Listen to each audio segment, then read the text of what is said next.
Hi అండి, welcome back to my channel. ఈరోజు recipe వచ్చేసి మసాలా వంకాయ.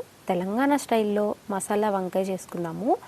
ఇంట్లో ఉండే సింపుల్ ఇంగ్రీడియంట్స్తో తక్కువ ఆయిల్తో ఎలా చేసుకోవాలో చూసేద్దాం. ముందుగా ఒక ప్యాన్ పెట్టేసుకొని అందులో మీడియం ఫ్లేమ్లో పెట్టుకొని ఒక 2-3 స్పూన్స్ పల్లీలు అయితే వేసుకున్నాం. అందులోనే చిన్న ఎండు కొబ్బరి ముక్క స్లైసెస్గా కట్ చేసుకొని, ఒక స్పూన్ నువ్వులు, ఒక స్పూన్ ధనియాలు, ఒక చెక్క, 2 లవంగాలు, ఒక ఇలాచీ వేసుకొని మంచిగా మీడియం ఫ్లేమ్లో పెట్టుకొని మంచి సువాసన వచ్చేదాకా ఫ్రై చేసుకుందాము.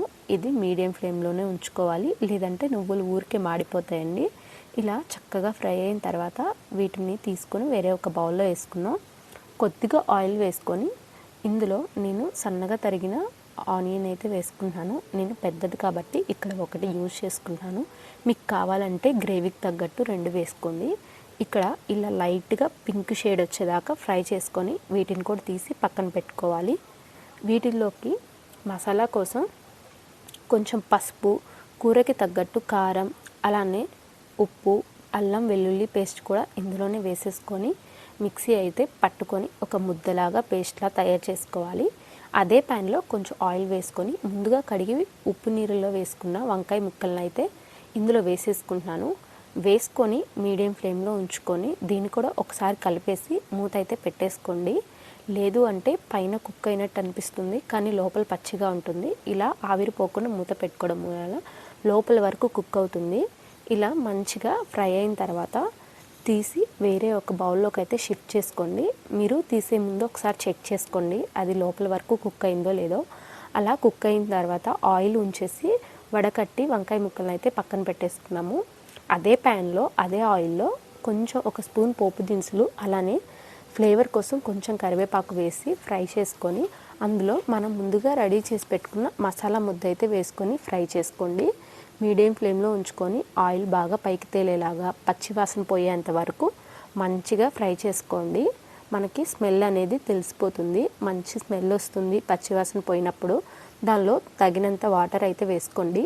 మనం ముందుగా రెడీగా పెట్టుకున్న వంకాయ ముక్కలను అయితే ఇందులో వేసేసుకుందాము. ఇందులో వేసేసుకొని ఒకసారి కలిపేసుకోండి. ఎక్కువ కలుపుకోకండి, ముక్కలు అనేది చిదిరిపోతాయి. ఇలా జస్ట్ ఊరికల్లా డిప్ చేసుకొని ఊరికల్లా కలిపేసి మూత అయితే పెట్టేసుకోండి. ఒక 5 మినిట్స్ కుక్ అయిన తర్వాత మనం ఇందులో కొంచెం చింతపండు పులుసు అయితే యాడ్ చేసుకున్నాము.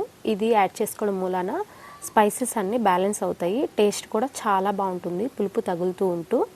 ఇలా వేసుకొని ఒక్కసారి జస్ట్ ఊరికలా కలిపేసి దీన్ని కూడా మూత పెట్టేసుకుందాము. మంచిగా ఫ్రై అయ్యి లోపల వరకు ఉడుకుతాయి మూత పెట్టుకోవడం మూలాన.